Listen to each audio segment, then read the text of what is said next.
Hello AP students, this is Mrs. Politsky, and I have your notes for Chapter 14, Social Psychology, talking a little bit about violence and terrorism. So, what are the roots of violence and terrorism? Well, violence and aggression, these are terms that refer to the behavior that is intended to cause harm, and a key component is intent.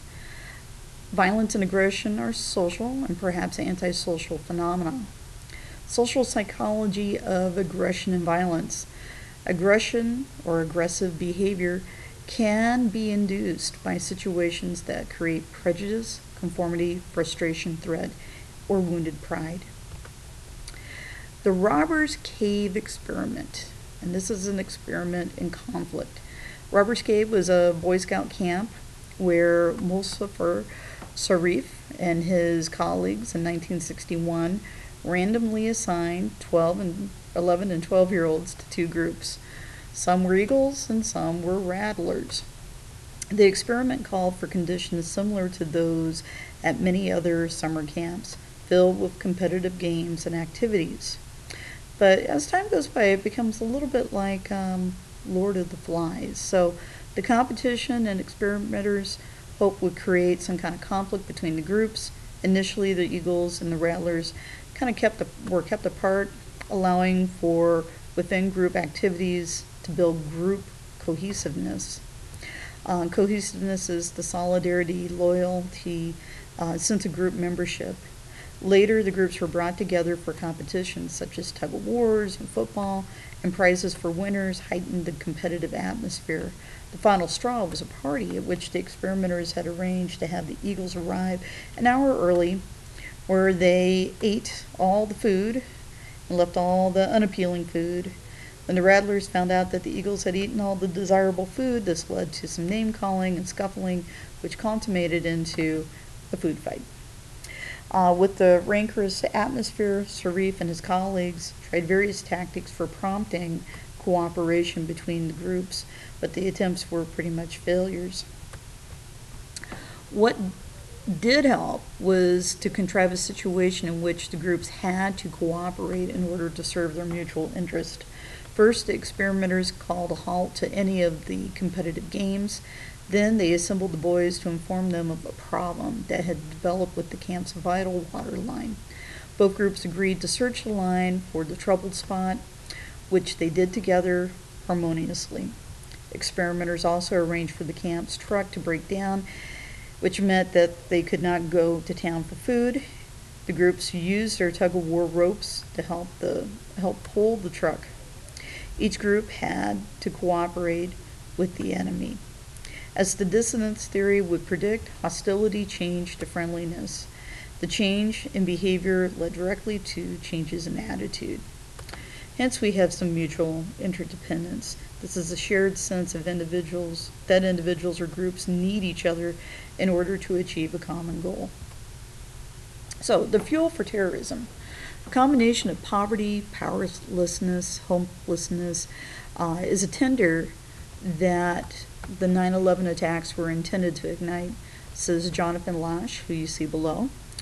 Much of the world lives in poverty and hunger, and they see no way out. Ethnic hatred and wars aggravate their plight. The number of people living in these miserable conditions is increasing, as most of the world's population explosion is occurring in poorer countries.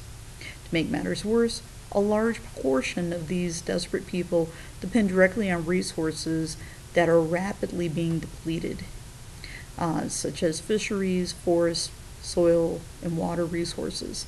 And as a result, every day thousands flee their traditional homelands and stream into the largest and poorest cities.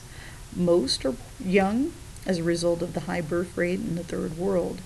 Even if the terrorist leaders are struck down, their resources captured, the anger and despair of the world's poor and desperate people will continue to pose a threat to the United States and other wealthy nations. Many of the conflicts that breed terrorism have historic roots. The tensions between Christians and Islam date back to the Crusades, or the fall of the 6th-century-old Ottoman Empire at the end of World War I. So what can we do about terrorism? Well, terrorism is the use of violent and unpredictable acts by a small group against a larger group for political, economic, or religious goals. Violent actions against a larger group without the intention of spreading fear among them and inducing anxiety and uncertainty about their government's ability to protect them. Terrorists do not want to conquer the other nation's lands, as in traditional wars, but they do want to conquer the minds of their enemies by making them feel victimized and fearful. The easiest and most simplistic response is to demonize those who perpetrate the evil deeds. But that's merely name-calling, and we should resist it. This prevents us from dealing with the situations that nurture violence. Labeling others as evil or pathological usually prevents any attempt to understand the reasons for their actions instead of making them into objects of scorn or disdain. We must refuse to adopt the terrorist devaluing of human life. Conflict resolution approach. Herbert Kelman, who you see below, is a social psychologist who developed a program currently being used in Israel. This applies to the lessons of the Eagles and the Rattlers to the Israelis and the Palestinians. His approach involves bringing community leaders from both sides together for small group discussions on mutual problems. Kelman has found that the process works best when the participants are mid-level community leaders who have some power and status but are not in close touch with who are in close touch with ordinary grassroots citizens. It is important that the meetings are held in private to avoid competitiveness, posturing for the press.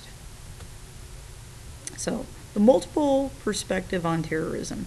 How does the Robbers Cave apply to 9/11? First, understanding terrorism does not mean condoning it or accepting it, any more than understanding prejudice means approving of it. Second, the Eagles and the Rattlers study suggests that effective conflict resolution can come from identifying goals of mutual benefit and persuading the antagonistic groups to pursue these shared goals. Third, we must realize that terrorism does not always involve international conflict. We've had numerous events that have happened within our own nation. The Columbine high school shootings, the Oklahoma City bombing, Sandy Hook, Parkland, Marjorie Stoneman Douglas High School. All those are great examples of things that have happened right on our own soil.